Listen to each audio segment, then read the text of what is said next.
Assalamualaikum warahmatullahi wabarakatuh. Allahumma sholli ala sayyidina Muhammadil Fatih lima uglik wal khatim lima sabab nasir haq bil haq wal hadi ila siratikal mustaqim wa ala alihi haqqa qadrih wa miqdarihil azim, amma ba'd. Alhamdulillah, kita sekarang udah akan memasuki bab yang kedua. Qala al-musannifu rahimahullahu ta'ala wa adama naf'a bihi wa bi'ulumihi fid dharaini amin. Qal al-babu tsani. Adapun ini itu bab yang kedua. Fi adabil alimi, dalam mempelajari etikanya orang yang berilmu atau orang alim.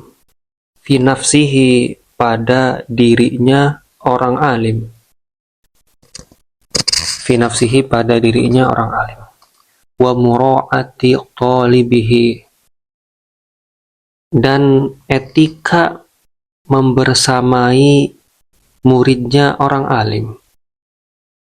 Wa mura'ati talibihi, dan membersamai muridnya alim. Wa darsihi, dan adab bersama pelajaran tersebut. Wadarsihi, dan pelajarannya orang alim. Wadarsihi, dan pelajarannya orang alim. Jadi di bab yang kedua ini fokusnya itu etika seorang guru, etika seseorang yang mempunyai ilmu atau orang alim, etika seorang guru untuk dirinya sendiri, etika seorang guru untuk murid-muridnya, dan etika seorang guru terhadap apa yang ia pelajari, apa yang ia ajarkan. Apa yang ia ajarkan. Kalau gurunya guru fikih, nah adab seorang guru terhadap ilmu fikih itu kayak gimana? Maksudnya begitu. Nah, ternyata dalam bab ini, dalam bab etika guru untuk dirinya, guru untuk murid-muridnya, guru untuk pelajarannya sendiri, itu terbagi menjadi tiga. Wafihi, dan itu tetap di dalam al-babu tsani. Wafihi, dan itu tetap di dalam al-babu tsani. Salah satu fusulin, adapun tiga beberapa fasal. Salah satu fusulin, adapun tiga beberapa fasal. Ada tiga bab. Apa? Al-faslul awwalu, adapun pasal yang pertama. Al-faslul awwalu, adapun pasal yang pertama, itu fi adabihi, pada adabnya seorang alim. Fi adabihi, itu fi adabihi, pada adabnya seorang alim. Fi nafsihi, untuk dirinya sendiri. Fi nafsihi, untuk dirinya orang alim. Fi nafsihi, untuk dirinya orang alim. Jadi pasal yang pertama menjelaskan adab seorang guru, adab seorang yang berilmu untuk dirinya sendiri. Gimana sih ya adab seorang berilmu memperlakukan dirinya sendiri? Wahuwa, adapun al-faslul awwal fi adabihi fi nafsih. Wahuwa, adapun al-faslul awwalu fi adabihi wa nafsihi, itu isna asyara, ada 12. Itu isna asyara, ada 12. Apanya? Nau'an, macamnya. Apanya? Nau'an, macamnya. Jadi adab seorang guru atau orang yang berilmu untuk dirinya sendiri itu ada 12 macam. Nyabang lagi ke bawah ini. An-nau'ul awwalu, adapun macam yang pertama. An-nau'ul awwalu, adapun macam yang pertama. Itu dawamu muraqabatillahi, itu dawamu muraqabatillahi, terus menerus merasa diawasi oleh Allah. Atau arti muraqabah di sini bisa juga dekat. Dia terus menerus merasa dekat dengan Allah. Karena kalau orang udah dekat kan pasti ngerasa diawasi dong, maksudnya gitu. Itu dawamu muraqabatillahi, terus menerus diawasi oleh Allah Ta'ala, halnya maha luhur. Fisirri, dalam keadaan tertutup. Maksudnya nggak ada yang lihat gitu. Wal ilani, dan terbuka. wal ilani dan terbuka. Maksudnya ya di depan umum, di depan orang-orang. Wal muhafadzatu dan menjaga. Wal muhafadzatu dan menjaga. Wal muhafadzatu dan adapun menjaga, menjaganya seorang alim, ala khaufihi atas takutnya orang alim, ala khaufihi atas takutnya orang alim, fi jami'i harakatihi pada setiap aktivitasnya orang alim, fi jami'i harakatihi pada setiap aktivitasnya orang alim, wa sakanatihi dan pada setiap diamnya orang alim, wa sakanatihi dan pada setiap diamnya orang alim, wa aqwalihi dan ucapannya orang alim, wa af'alihi dan perbuatannya orang alim. Fa innahu karena sesungguhnya orang alim itu aminun menjadi panutan, itu aminun dapat dipercaya. Fa innahu karena sesungguhnya orang alim itu aminun dipercaya, alama atas apapun udia yang disimpan, alama atas apapun udia yang disimpan, minal ulumi dari berbagai macam keilmuan, minal ulumi dari beberapa ilmu atau berbagai macam keilmuan, wama dan apapun muniha yang dianugerahi siapa alim, minal hawasi dari panca indera, minal hawasi dari panca indera, wal fuhumi dan pemahaman. Jadi macam pertama daripada akhlak atau adab seorang guru untuk dirinya sendiri itu dawamu muraqabatillahi ta'ala fis sirri wal ilan. Titik sampai situ. Jadi hal yang harus dan ada pada seorang guru untuk dirinya sendiri itu harus terus-menerus merasa dirinya diawasi oleh Allah. Terus-menerus merasa dekat dengan Allah, merasa diawasi oleh Allah. Fis sirri wal ilan, baik dalam keadaan lagi sendirian atau di depan orang banyak. Tapi yang namanya muraqabah, yang namanya merasa diawasi itu kan letaknya di hati. Karena letaknya di hati, dia tidak bisa dibaca dengan ilmu psikologi atau ilmu baca gerak tubuh, gerak muka, nggak bisa. Karena itu letaknya di hati. Terkadang orang yang sangat dekat dengan Allah pun nggak harus mukanya murung gitu, tunduk, nggak. Tapi terkadang orang-orang yang dekat dengan Allah itu mukanya ceria, senyum gitu.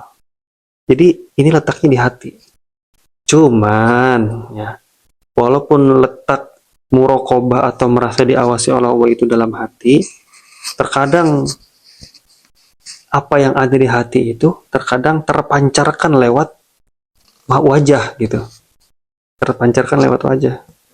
Tapi orang-orang tertentu, orang-orang khusus ya, orang-orang tertentu, orang-orang khusus, para wali itu bisa memahami mana yang hatinya selalu merasa diawasi oleh Allah, mana yang tidak.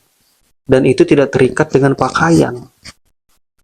Entah guru itu pakai imamah, entah guru itu hanya menggunakan kaos saat ngajar, nggak kelihatan.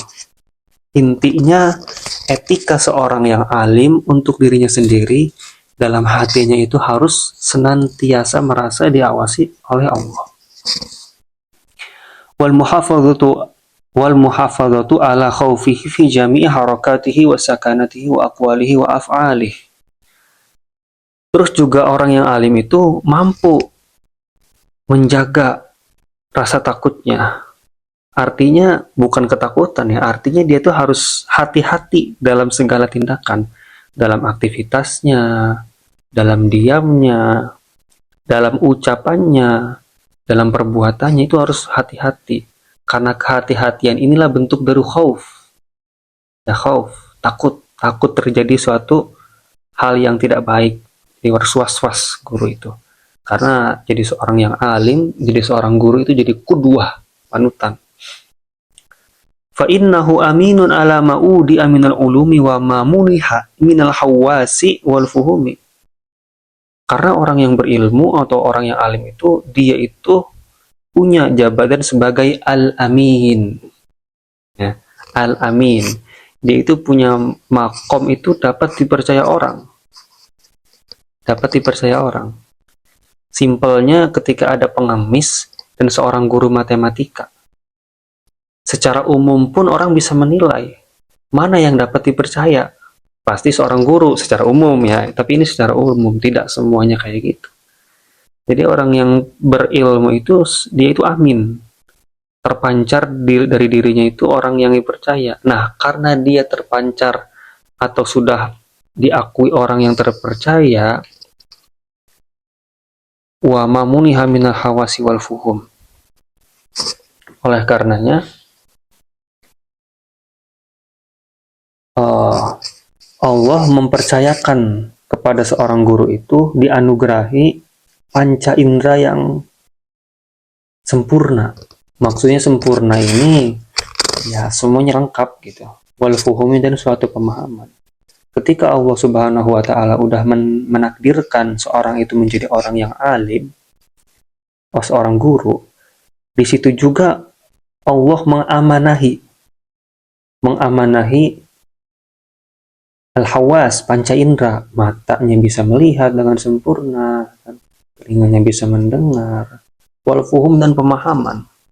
Ada orang dianugerahi al-hawas tapi dia tidak dianugerahi pemahaman. Dia dianugerahi otak, dianugerahi mata, telinga, tapi dia tidak pergunakan itu untuk memahami. Atau dia sudah mencoba memahami ilmu tapi nggak paham-paham. Nah, makanya orang yang alim ini dia dititipkan sama Allah itu panca indera dan suatu pemahaman. Anugerah yang besar itu. Gak semua orang punya. Terkadang kita sering terkecoh. Artinya, wah belajar doang, mondok doang jauh-jauh, kuliah doang tinggi-tinggi, tapi ilmunya nggak diajarin. Ada yang bilang kayak gitu. Dan orang tuh gampang ngeklaim tuh, wah itu udah S3 tapi jualan cendol. Wah itu udah mondok bertahun-tahun tapi cuman ngajar Iqra. Nah tapi barometer penilaian kita terhadap hal demikian bukan berarti orang tersebut ilmunya tidak manfaat. Bukan ya. Karena ilmu yang bermanfaat itu adalah ilmu yang diamalkan untuk dirinya sendiri. Karena ketika ilmu sudah diamalkan untuk dirinya sendiri, tanpa dia mengajar pun, orang melihat dia, orang-orang akan belajar gitu sama dia. Orang-orang itu akan otomatis belajar sama dia. Makanya Al-Qudwah itu, Rasulullah di Madinah itu, tapi Rasulullah kan uswah ya namanya, uswah. Rasulullah itu di Madinah mengajarkan orang-orang, masyarakat di waktu itu menggunakan perilaku gitu. Terpancar dari perilaku Rasulullah, terus diikuti sama mereka. Karena kalau belajar mengajar, waktunya juga nggak menentu kan. Di zaman itu, ya banyaklah hal penjelasan kayak gitu nanti. Diamnya orang alim bisa membuat orang yang melihatnya dekat sama Allah. Diamnya orang alim bisa melihatnya aja kita langsung memahami suatu ilmu. Itu sir ya, itu sir. Pembahasannya itu lebih dalam lagi. Mengenai hal tersebut, mengenai seorang yang alim diberikan amanah, seorang yang alim itu diberikan anugerah sama Allah berupa panca indera dan suatu pemahaman. Allah Subhanahu wa taala berfirman, qala, telah berfirman siapa Allah Ta'ala halnya maha luhur, la tahunu, Janganlah kalian mengkhianati. La takhunu, janganlah kalian mengkhianati Allah akan Allah. Wa rasula dan rasul. Wa rasula dan rasul. Wa takhunu, dan janganlah kalian mengkhianati. Wa takhunu, dan janganlah kalian mengkhianati amanatikum, akan amanah-amanah kalian. Amanatikum, akan amanah-amanah kalian. Wa antum, dan adapun kalian semua. Wa antum, dan adapun kalian semua. Itu ta'lamuna, mengetahui siapa kalian. Itu ta'lamuna, mengetahui siapa kalian. Jadi Allah berfirman dalam surat Al-Anfal ayat ke-27, la takhunu Allaha war rasula wa takhunu amanatikum wa antum ta'lamun. Janganlah kalian mengkhianati Allah dan Rasulnya, dan janganlah kalian mengkhianati amanah-amanah kalian, dan itu semua wa antum ta'lamun, kalian tahu.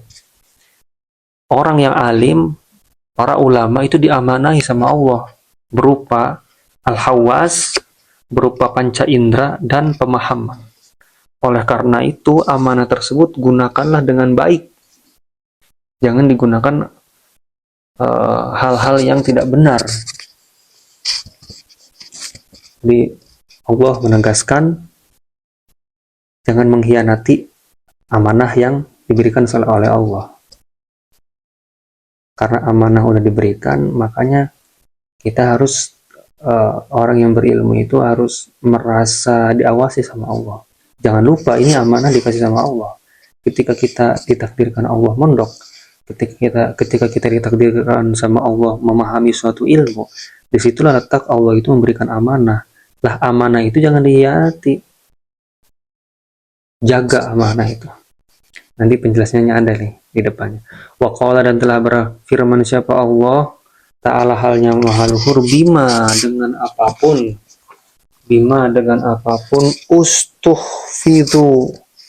ustuhfidu diperintahkan memelihara siapa kalian, diperintahkan memelihara siapa kalian, min kitabillahi, dari kitabnya Allah.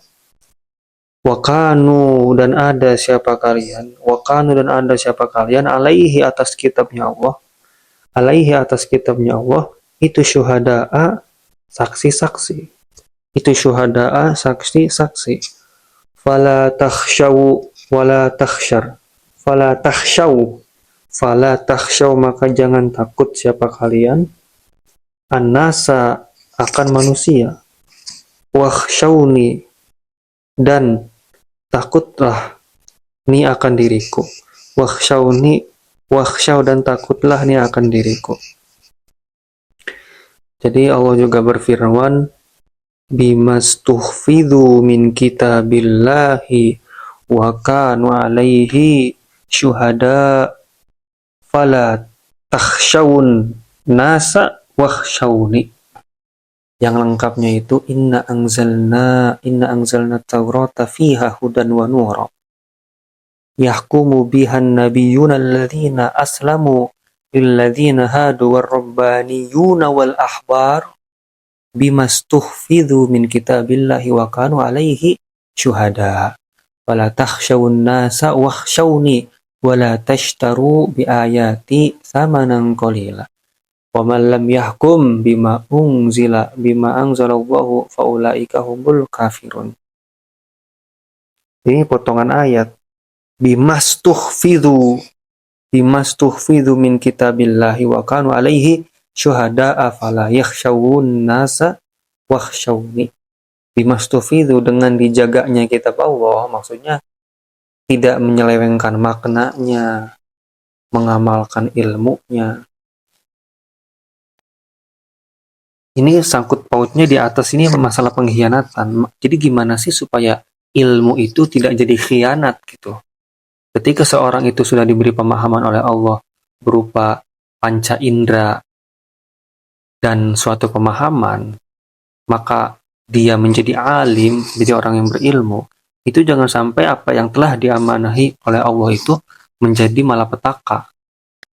Nah, wabima bimastuhfidhu min kitabillahi. Nah, maksudnya itu gimana sih maksudnya mengkhianati itu? Nah, mengkhianati itu dia itu menyampaikan apa adanya, tidak dikurang-kurangi.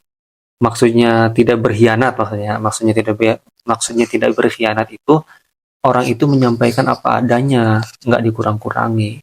Terus enggak menyelewengkan maknanya. Kan ada kan banyaklah di luar sana mengaplikasikan ayat Quran dengan logikanya sendiri. Itu kan udah jelas-jelas hadisnya juga ada itu kan. Hal-hal yang kayak gitu kan berarti menyelewengkan makna.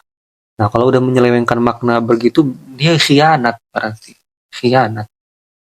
Nggak boleh kayak gitu. Wa kanu alaihi syuhada. Jadi ulama itu, orang yang alim itu, mereka bukan hanya hafal dan tahu, tapi juga mereka menjadi saksi. Jadi adanya orang-orang alim di muka bumi itu menjadi saksi atas hukum-hukum Allah yang benar. Makanya kan kiai-kiai, ulama-ulama itu menjadi pusat, menjadi kutub ketika masyarakat ingin bertanya, dan mereka itu menjadi saksi hukum Allah yang benar gitu. Saksi di hadapan umat bahwa inilah syariat yang harus dijalankan. Kalau mereka sembunyikan berarti mereka khianat.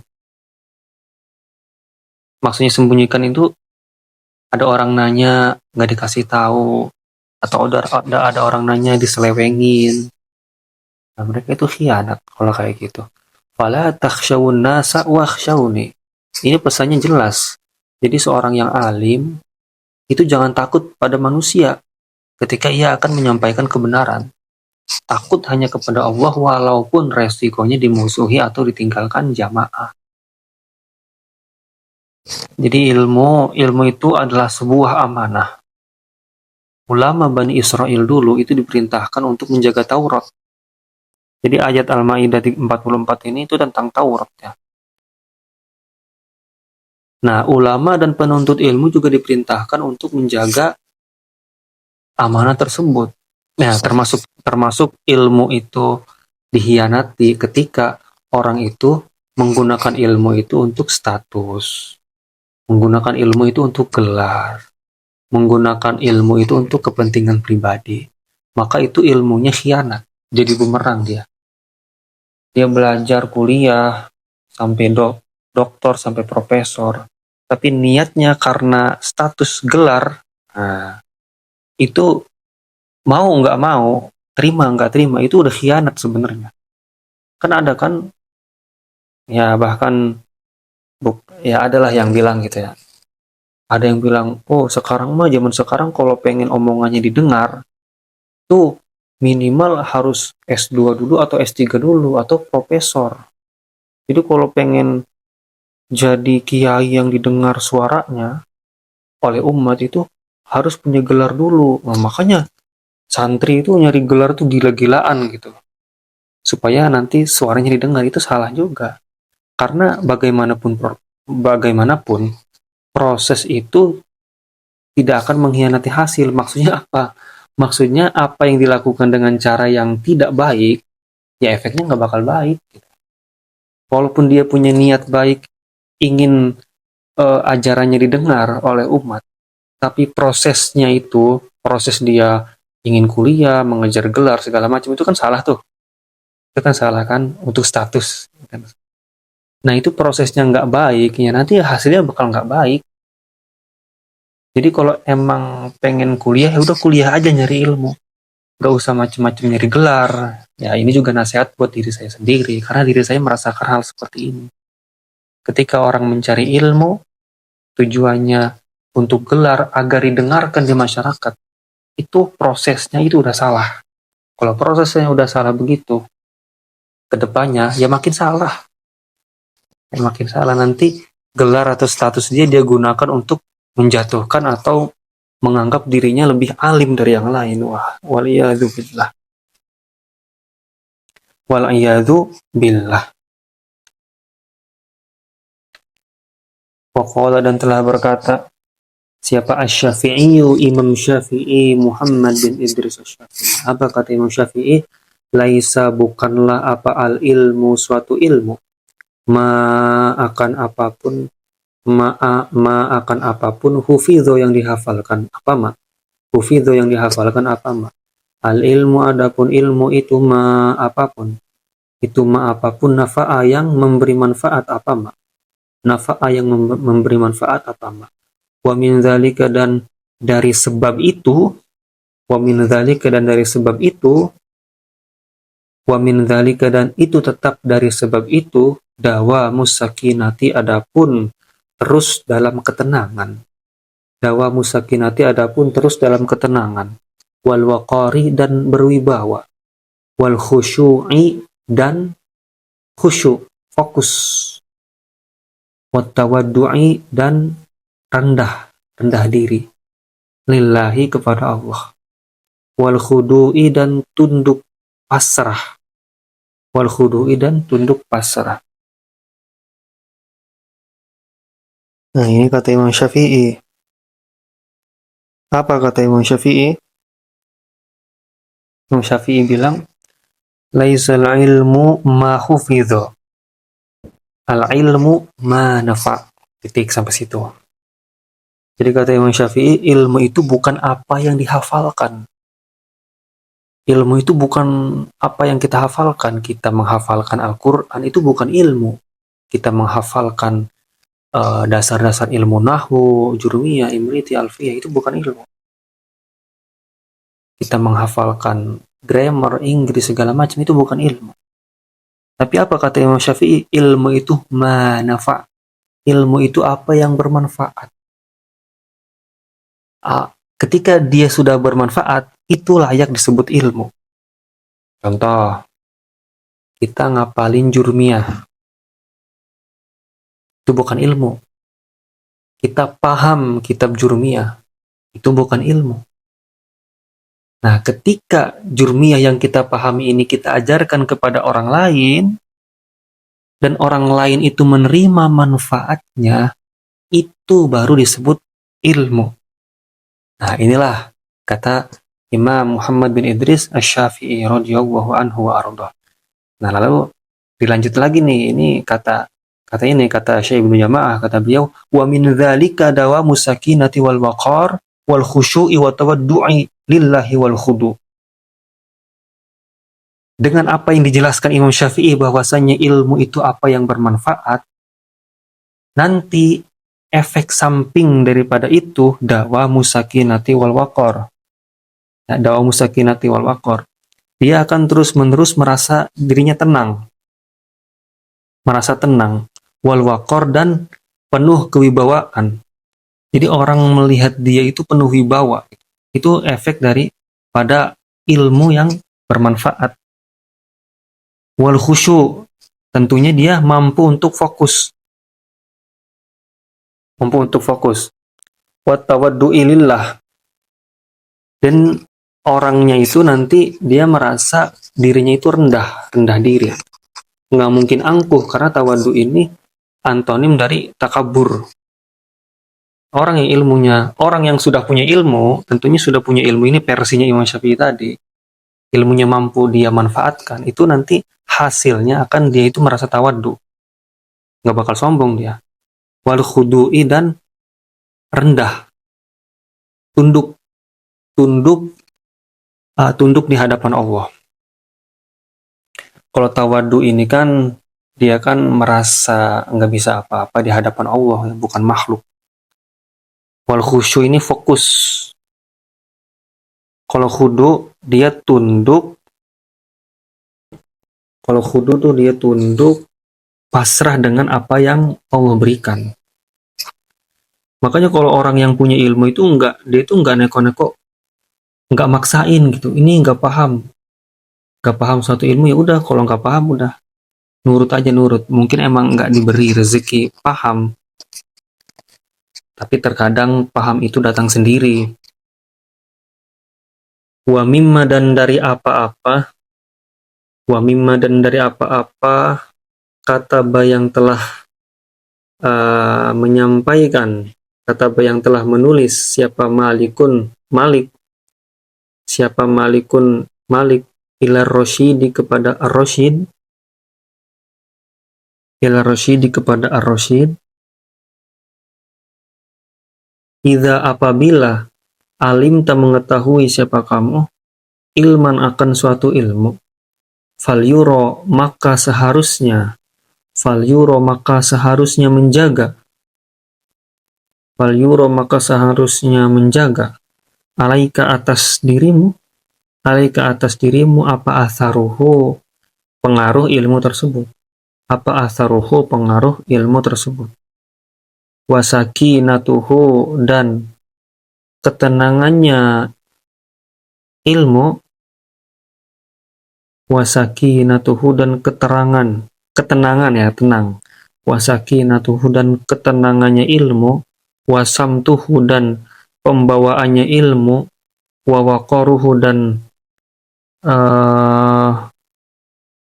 wibawanya ilmu, wahilmuhu dan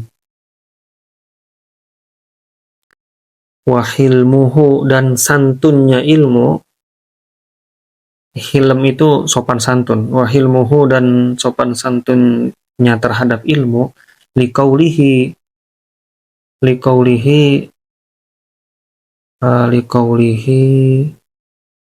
sebagaimana sabda Nabi, liqaulihi sebagaimana sabda Nabi, liqaulihi seperti ucapannya Nabi Muhammad, al-ulama'a adapun sesungguhnya para ulama, para orang alim itu warasatul anbiya'i, pewaris para nabi. Kalau di cetakan ini mah disebutnya itu, harokatnya itu disebutkan al-ulama'a warasatul anbiya'i. Mungkin kalau cetakan yang lain al-ulama'u warasatul anbiya'i, itu sama aja.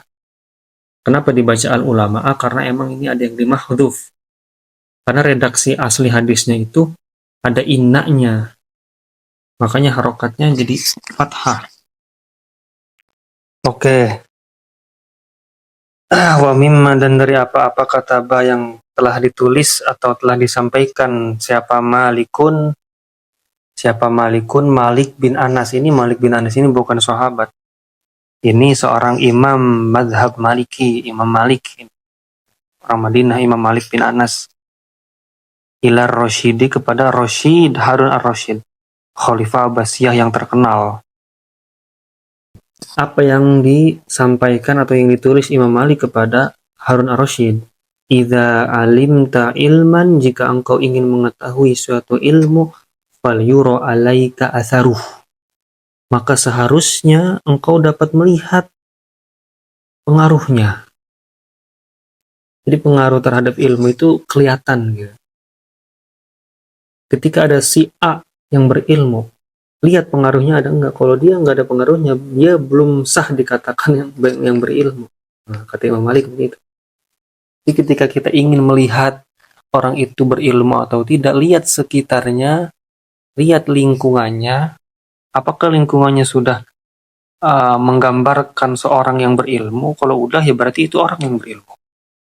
Jadi enggak harus dia itu ngajar di masjid yang besar, di majelis yang besar, nggak harus. Ketika lingkungan itu sudah kelihatan berilmu, misalkan masyarakatnya ngerti fikih, atau ada anak kecil dan ibunya mengerti fikih segala macam, berarti di situ ada orang yang alim. Udah kelihatan di situ ada suatu ilmu, gitu. Wasakinatuhu wasamtuhu wa waqaruhu wa hilmuhu liqaulihi al-ulama warasatul. Karena ketenangannya, pembawaannya, kewibawaannya, sopan santun dari orang tersebut itu akan menampakkan bahwasanya dia itu seperti ulama. Dan di mana ulama ini warasatul anbiya, warisnya para nabi. Jadi udah kelihatan tuh karakteristiknya. Jadi orang yang berilmu itu nggak harus ngajar. Orang berilmu itu nggak harus ngajar. Falyura alaika atharuh, akan kelihatan pengaruhnya. Jika di suatu tempat ada orang yang alim, maka di situ pengaruhnya akan kelihatan. Ketika pengaruhnya nggak ada, berarti itu bukan orang yang alim, bukan orang yang berilmu. Jadi kata Imam Malik begitu. Nah, seperti ucapannya Nabi kan, al-ulama warasatul anbiya. Emang Nabi mengajarkan apa gitu? Dan cara mengajarkannya emang dengan majelis. Enggak semuanya dengan majelis kan? Bahkan kebanyakan itu lewat tingkah laku segala macam. Akhirnya para sahabat mengikuti dan akhirnya jadilah suatu ilmu yang tidak terbantahkan.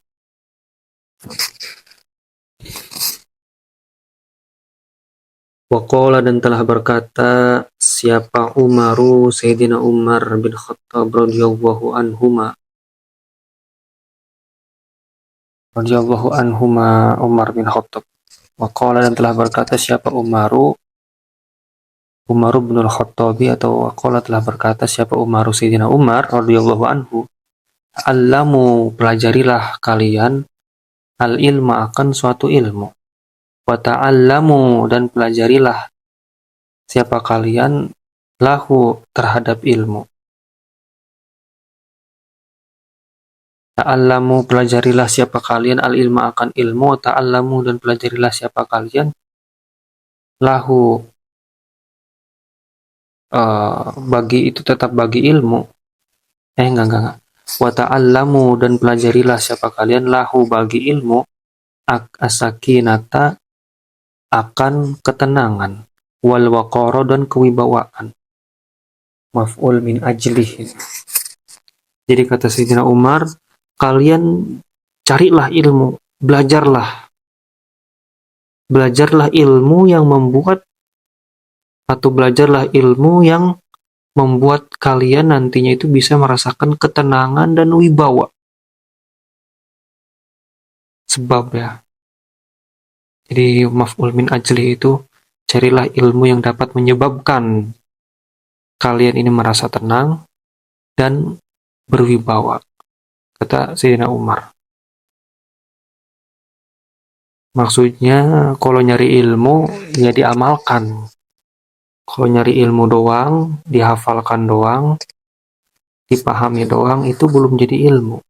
Jadi ilmu itu ketika ilmu itu sudah diamalkan dan lahir dari pengamalan tersebut, itu as-sakinah, ketenangan jiwa, ketenangan diri. Diri itu ngerasa tenang. Ya.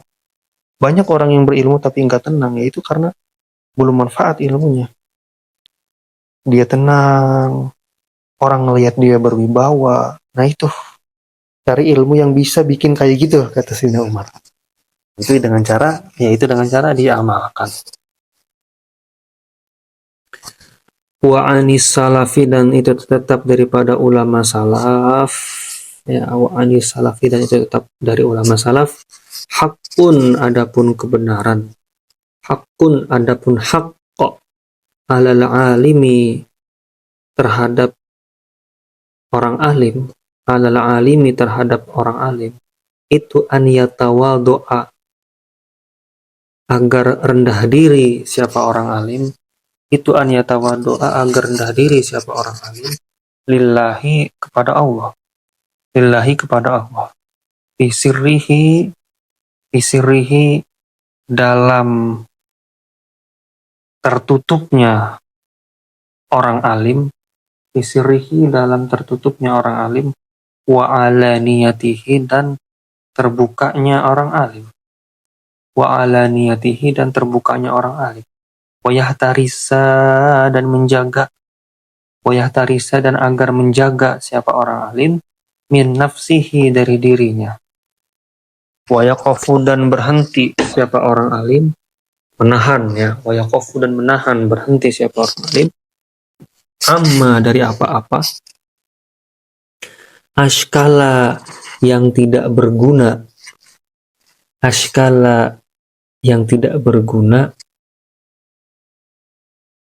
alaihi ashkala yang tidak berguna apa ma alaihi atas orang alim.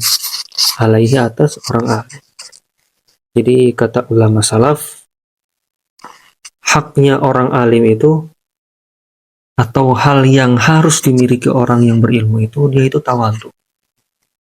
Tawadu ini merasa rendah di hadapan Allah gitu. Merasa nggak bisa apa-apa di hadapan Allah. Baik tawadunya itu diperlihatkan di halayak umum, alaniyati, atau fisrihi, atau dalam keadaan sendiri. Karena tawadu itu letaknya di hati, jadi nggak bisa kelihatan dari luar ya. Kadang orang itu kelihatan tawadu kalau sendirian, tapi sekali lagi itu nggak bisa dilihat dari luar. Intinya, baik dalam keadaan sendiri atau sedang bersama orang, itu kita harus ngerasa rendah di hadapan manusia, di hadapan Allah. Wa yahtarisa min nafsihi, dan orang alim juga dia itu punya wewenang agar menjaga dirinya dari fitnah, menjaga dirinya dari A, B, C, D, hal-hal yang tidak baik. Kalau misalkan di suatu tempat orangnya banyak yang mabuk, ya jangan main sama orang-orang mabuk. Walaupun niatnya bagus ya, tapi lihat dulu sisinya gitu, efeknya. Tapi nanti ada pengecualian ya. Intinya orang yang alim itu punya hak untuk menjaga dirinya, jangan sampai terjebak fitnah dan segala macam. Wa yaqifa amma ashkala alaihi, dan orang yang alim juga dia itu seharusnya menahan dari apa-apa yang tidak berguna, apa-apa yang samar. Ada cewek nanya yang guna-guna, ada cewek nanya yang gak guna, modus segala macam. Itu seharusnya orang yang alim itu ya nggak ngerespon gitu seharusnya, karena itu hal yang gak guna. Berat ya, jadi orang yang berilmu itu berat. Makanya pahalanya juga nggak main-main gitu. Levelnya aja kan warasatul anbiya. Orang yang berilmu itu kan alim, jamaknya ulama. Al ulama warasatul anbiya. Levelnya udah setara kayak nabi. Dialah pewaris nabi. Berat makanya fungsinya. Kerjanya itu berat ulama itu.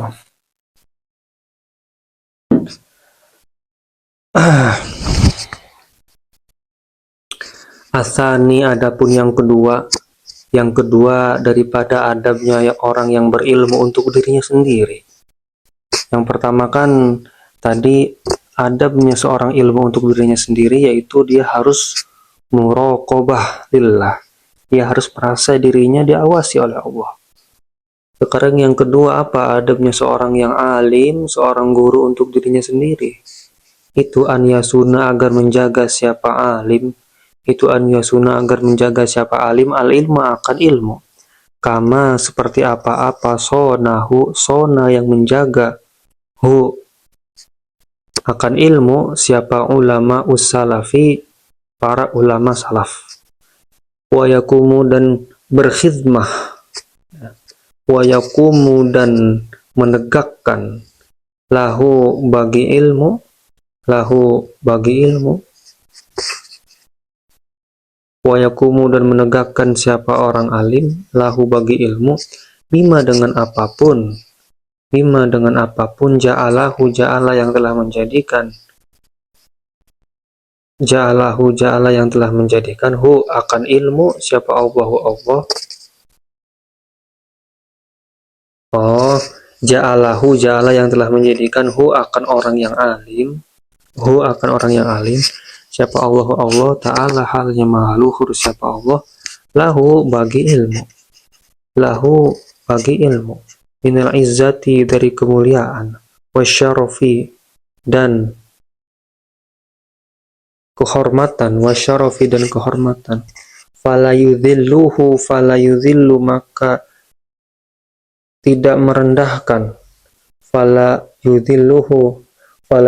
maka tidak merendahkan hu, akan ilmu, bidhahabihi, dengan perginya ilmu, wa masyihi, dan berjalannya ilmu, ila ghairi ahlihi, kepada selain ahlinya ilmu, min abna'id dunya, dari orang-orang yang tergelincir, terjebak dengan dunia, min abna'i dunya, dari orang-orang yang terjebak dunia, min ghairi daruratin,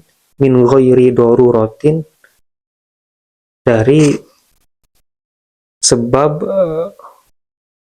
tanpa adanya darurat, min ghairi daruratin, dari sebab tanpa adanya darurat, au hajatin, atau kebutuhan, au ilaman, atau kepada seseorang, yata'allamu yang mempelajari, siapa man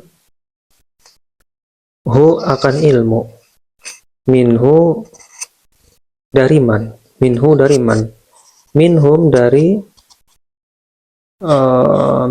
dari kebutuhan-kebutuhan tersebut, minhum dari abna'ud dunya, wa in azuma, dan sekalipun agung, wa in azuma, dan jika agung, apa sya'nuhu, kedudukannya man, apa sya'nuhu, kedudukannya man, wa kaburo, dan besar, apa qadruhu, posisinya man, Jadi yang kedua itu adabnya seorang yang alim, adabnya seorang guru itu dia harus mampu menjaga ilmunya. Menjaga sebagaimana ulama-ulama salaf menjaga ilmunya dulu. Bagaimana mereka menjaga ilmunya? Nah, wa yaqumu lahu bima ja'alahu Allah ta'ala lahu min al-izzati wasyaraf fala yudhilluhu bidhahabihi wa masyih ila ghairi ahlih min abna'id dunya min ghairi daruratin aw hajah aw ila man yata'allamuhu minhum wa in azuma sya'nuh wa kabura qadruh. Saya ulangi, adab yang kedua itu ayasunal ilma kama sonahu ulama ussalaf. Jadi seorang yang alim, seorang guru itu harus mampu menjaga ilmu tersebut sebagaimana ilmu tersebut sudah dijaga oleh ulama-ulama terdahulu. Wa yaqumu lahu bima ja'alahu Allah ta'ala lahu minal izzati wasyaraf.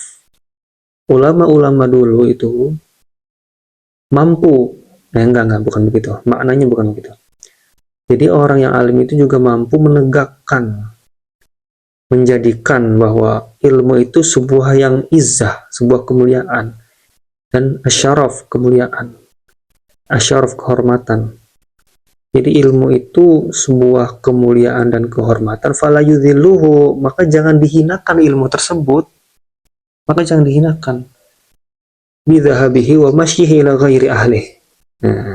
Jangan dihinakan ilmu itu untuk pergi atau berjalan menemui orang-orang yang bukan ahli ilmu. Min abna'id dunya, dari orang-orang yang duniawi. Min abna'id dunya, dari hal-hal duniawi. Jadi jangan gunakan ilmu itu untuk dunia, karena itu mampu menghinakannya. Nah, kecuali min ghairi daruratin aw hajatin. Kecuali ada dalam keadaan darurat atau kebutuhan. Au ilaman yata'allamuhu minhum. Atau emang sangat dibutuhkan gitu. Sangat dibutuhkan.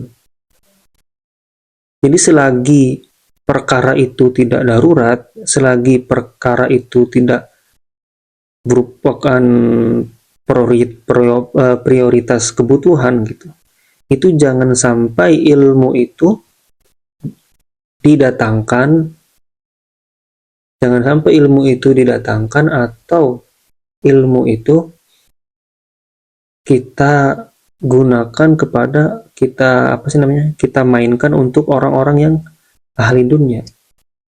Nggak peduli wa in azuma sya'nuh wa kabura qadruh, nggak peduli orang itu punya kedudukan yang tinggi atau punya posisi yang luar biasa di atas. Ilmu udah syaraf, udah mulia. Ilmu udah izzah, udah memiliki kemuliaan ilmu itu. Jadi jangan gunakan ilmu itu harus dijaga ya. Ilmu itu harus jaga. Poinnya kan di sini kan ilmu itu kan harus dijaga. Sebagaimana ulama dulu menjaga ilmu. Menjaga ilmu tuh kayak gimana sih? Menjaga ilmu tuh jangan sampai ilmu ini digunakan di ranah-ranah politik dengan menjual ayat-ayat Allah, atau uh, nanti ada deh penjelasan lanjutnya, di sini ada nih penjelasan lanjutnya. Intinya ilmu itu jangan disangkut pautkan sama duniawi. Ceramah matok harga, ya ceramahnya mah udah bagus gitu, tapi caranya dengan mematokkan harga itu kan merendahkan ilmu. Hal yang demikian itu artinya dia tidak menjaga ilmu. Berarti orang itu nggak punya etika. Ketika kita melihat seorang penceramah, dia mematok harga, itu berarti dia tidak mampu menjaga ilmu tersebut. Kenapa demikian? Ya ilmu itu kan udah mulia gitu, dihinakan karena uang. Gara-gara uangnya nggak ada, sekian juta nggak ada, dia nggak bisa hadir di tempat tersebut. Tapi kadang-kadang hal demikian juga terjadi gara-gara manajemen, bukan gara-gara penceramah atau si ustadznya. Intinya yang kedua ini harus menjaga ilmu. Nanti penjelasan lebih rincinya ada nih. Qala telah berkata siapa Az-Zuhriyu, Imam Zuhri. Apa kata Imam Zuhri? Hawanun bil ilmi, hawanun rendah, hawanun merendahkan, bil ilmi kepada ilmu, bil ilmi kepada ilmu. Ya kata Imam Zuhri termasuk merendahkan ilmu. Apa yang termasuk merendahkan ilmu? Kata Imam Zuhri, ayah milah, membawa siapa alim hu akan ilmu, ayah milah agar membawa hu akan ilmu, siapa al-alimu orang yang berilmu, alim ila baitil muta'alim kepada rumahnya pelajar, kepada rumahnya yang diajar. Ini tragedi belajar privat ini, ngaji privat, belajar privat, itu kan gurunya yang datang kepada murid kan.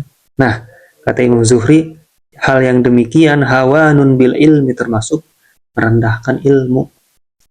Makanya banyak kan orang-orang yang dulunya ngaji privat, dulunya belajar privat, itu ilmunya nggak manfaat. Nah, itu ilmunya nggak manfaat, iya, karena caranya udah salah. Dia mendatangkan guru dan gurunya juga goblok mau datang gitu. Gurunya juga mau datang. Ya di sisi lain ya mungkin gurunya butuh duit ya, tapi itu udah salah. Udah amat itu udah salah. Gurunya butuh duit kek, tapi udah salah karena dia udah menghinakan ilmu. Dia mau datang kepada murid untuk mengajar, itu udah menghinakan ilmu. Kecuali tadi ya, kecuali ada hajat prioritas, ada keadaan darurat, kecuali itu. Jadi kalau udah ngaji privat, kebanyakan ya ilmunya nggak manfaat. Karena si guru juga ngajarkannya karena uang, si murid juga nggak mau bersusah payah mendapatkan ilmu. Padahal ilmu itu mulia, nggak bisa dibeli dengan uang. Ilmu itu, ilmu tidak bisa dibeli dengan uang, tapi ilmu itu hanya bisa diperjuangkan dengan uang. Beda nih ya, beda. Jangan mentang-mentang banyak ilmu bisa manggil kiai untuk datang ke sini untuk ngajarin kita. Enggak kayak gitu konsepnya. Ilmu yang dihasilkan nggak sebanding nanti. Tuh ya. Wa ahaditsu salafi, adapun hadis-hadis terdahulu, min hadzal naw'i,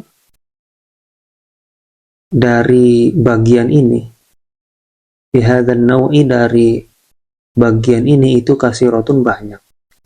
Ya yang mengenai tentang hadis-hadis merendahkan ilmu itu banyak, bisa dicari sendiri.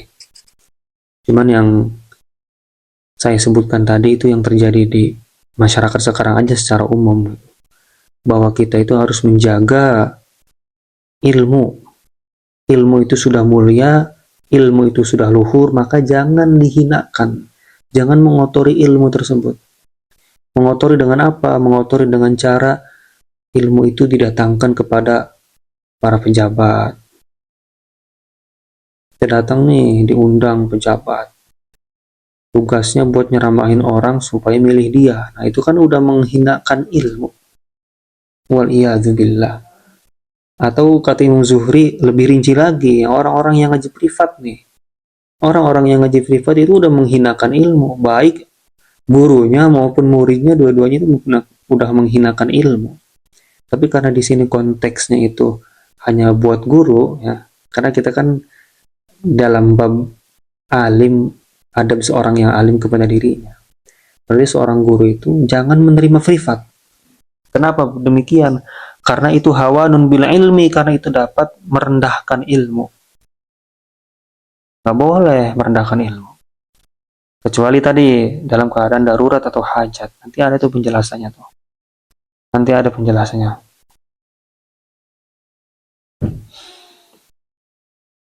Oke lah, dikit lagi. Kita lanjut dengan syair nih. Waqad ahsana waqad dan telah indah siapa al-qailu, orang yang mendendangkan syair. Siapa al-qailu, orang yang berkata. Waqad ahsana dan sungguh indah siapa al-qailu, orang yang berkata. Wa huwa adapun al-qail itu al-qadi, seorang qadi, seorang hakim. Siapa? Abul Hasani, nyatanya Abul Hasan al-Jurjani, yang berbangsa Jurjani, yaitu Imam Jurjani rahimahullah. Imam Jurjani ini pakar bahasa dari Persia.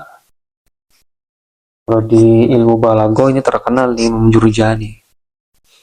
Apa kata Imam Jurjani? Walam abtadil fi khidmatil ilmi muhjati li akhdima man laqaitu lakin la ukhdama ashqa bihi gorsan wa ajnihi dhillatan idzan fattiba'ul jahli qad kana ahzama walau anna ahlal ilmi sonuhu sonahum walau azzamuhu fin nufusi la udzama walakin ahanuhu fahana wadan nasu muhayyahu bil atma'i hatta tajahama. Walam abtazil, dan tidak merendahkan siapa saya. Walam abtazil, dan tidak merendahkan siapa saya fi khidmatil ilmi, dalam melayani ilmu. Fi khidmatil ilmi, dalam melayani ilmu. Muhjati, akan jiwaku, muhjati akan jiwaku. Li akhdima, agar melayani siapa saya. Li akhdima, agar melayani siapa saya. Man, seorang. Man, seorang. Laqaitu, menemui siapa saya. Laqaitu, menemui siapa saya.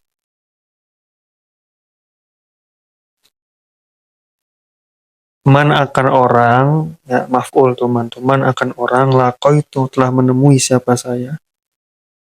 Lakin akan tetapi li akhdima, agar dilayani siapa saya.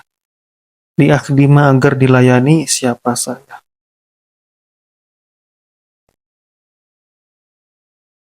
Aashko, apakah sengsara siapa saya. Aashko, apakah sengsara siapa saya. Bihi, dengan ilmu.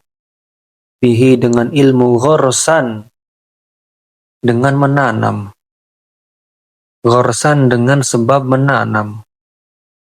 Ghorsan, dengan sebab menanam. Maf'ul min ajlih, ya. Wa ajnihi, wa ajni, dan menuai siapa saya. Hi, akan ilmu. Wa ajnihi, wa ajni, dan menuai siapa saya. Hi, akan ilmu. Dhillatan, akan kehinaan. Dhillatan, akan kehinaan. Idzan, jika demikian. Idzan, jika demikian. Fattiba'ul jahli, adapun mengikuti kebodohan. Fattiba'ul jahli, maka adapun mengikuti kebodohan. Itu qad kana ahzama, Itu qad kana, sungguh telah ada ahzama yang lebih kuat. Ahzama yang lebih kuat apa? Ittiba'ul jahli. Walau seandainya anna ahlal ilma, sesungguhnya ahli ilmu, sonu menjaga, siapa ahli ilmu hu akan ilmu, sonu menjaga siapa ahli ilmu hu akan ilmu, sona telah menjaga siapa ahli ilmu hum akan ahli ilmu. Sona telah menjaga,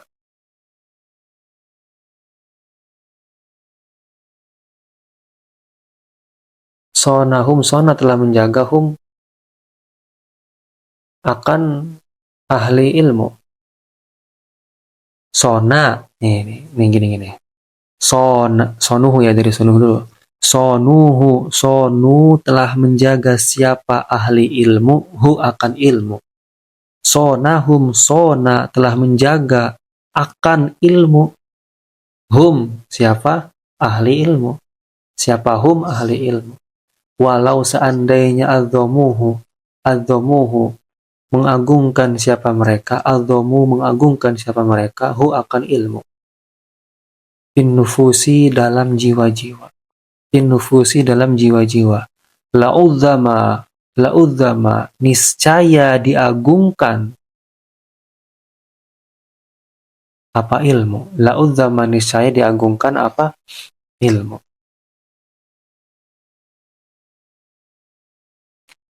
Jadi kata Abul Hasan Al-Jurjani, walam abtadil fi khidmatil ilmi muhjati li akhdi ma man la qaitu lakin la ukhdama. Aku tidak rela menjual jiwaku untuk melayani ilmu. Bukan untuk melayani siapapun yang kutemui, melainkan agar ilmu itu melayaniku. Maksudnya itu, mencari ilmu itu jangan untuk ambisi dunia. Mencari ilmu itu jangan supaya untuk dihormati.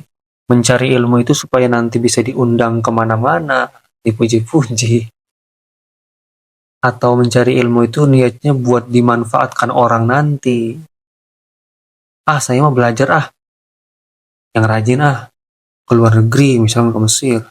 Saya punya pesantren di rumah. Itu kan fungsinya buat dimanfaatkan nanti. Jadi orang itu belajar jauh-jauh ke luar negeri atau kemanapun dia belajar, karena dia tahu nanti pas pulang dia punya pesantren gitu. Jadi dimanfaatkan oleh pesantren, ya walaupun pesantrennya sendiri, tapi niatnya udah salah kalau begitu. Belajar agar ilmu itu menjadi kemuliaan yang membimbing hidupnya. Bukan supaya ia menjadi pelayan hawa nafsu orang lain. Jadi belajar itu supaya ilmu itu dapat membimbing hidup kita.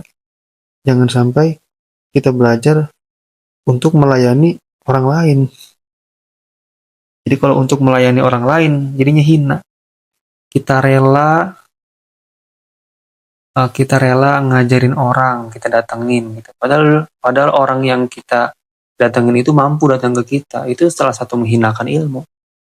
Makanya kalau kata guru kami itu dulu, kata beliau pernah cerita, nanti kalau ente punya pesantren, kalau ada yang undang maulid, suruh maulid di pondok aja. Karena begitu sangat hinanya seorang kiai hanya untuk datang undangan maulid. Ya kalau mau datang ke sini, maulidnya di sini. Sebagai contoh aja supaya jangan merendahkan ilmu. Ashqa bihi ghursan wa ajnihi dhillatan idzan fattiba'ul jahli qad kan ahzama. Apakah aku merasa sengsara dengan menanam lalu menuai kehinaan? Udah capek-capek nih nyari ilmu kita, udah capek-capek nih mencari kemuliaan. Hasilnya untuk dihina. Emang mau begitu? Maka mengikuti kebodohan itu sungguh hal yang bego gitu. Fattiba'ul jahli qad kana ahzama, itu sungguh hal yang bodoh. Maksudnya itu jangan sampai susah payah kita menuntut ilmu, tapi hasil akhirnya justru hina. dengan cara seperti itu tadi, ya.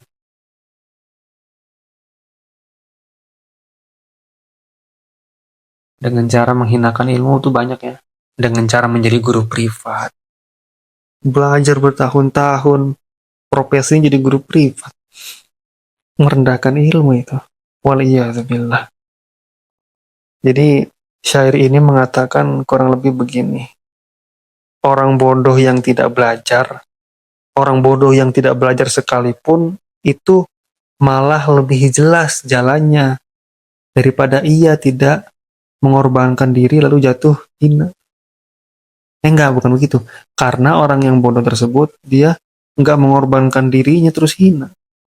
Orang bodoh itu lebih jelas jalannya daripada orang alim yang jelas-jelas dia menghinakan ilmunya di ujungnya nanti. Walau anna ahlal ilmi sonuhu sonahum walau adzomuhu fin nufusi la adzuma. Seandainya orang yang berilmu itu menjaga, niscaya mereka akan dijaga. Seandainya mereka memuliakan dalam jiwa-jiwa mereka, niscaya ilmu itu akan memuliakan jiwa-jiwa mereka. Maksudnya itu ilmu itu seperti amanah. Kalau ulama atau penuntut ilmu, orang yang alim, itu dapat memuliakannya dengan cara mengamalkan, menjaga kehormatannya, tidak memperjualbelikan ilmu, maka Allah akan menjaga kehormatan mereka, kemuliaan ilmu berbanding lurus dengan kemuliaan ahlinya. Jadi ulama atau ahli ilmu memuliakan ilmu, Allah juga memuliakan ulama, memuliakan orang ahli ilmu. Jadi ilmunya itu akan berbanding lurus dengan kemuliaan ahlinya. Luar biasa. Tapi yang terjadi, kata Syekh Jurjani, yang terjadi walakin ahanuhu fahana wadan nasu wahayyahu bil atma'i hatta tajaham. Yang terjadi mereka merendahkan ilmu, maka mereka pun direndahkan. Mereka menodai wajah-wajah mereka dengan kerakusan hingga tampak suram. Kalau ilmu dijadikan alat untuk mencari dunia, kekuasaan atau popularitas, maka ilmu itu akan kehilangan cahayanya. Akibatnya orang berilmu itu pun tidak dihormati. Orang berilmu itu pun hina. Nafsu duniawi merusak wajah cahaya ilmu dia. Sehingga yang tadinya bercahaya malah kusam. Berapa banyak orang yang ilmunya tinggi, ketika kita melihat wajahnya itu, kok nggak enak. Kok bukan kayak orang yang berilmu. Gitu. Tapi itu orang-orang tertentu ya.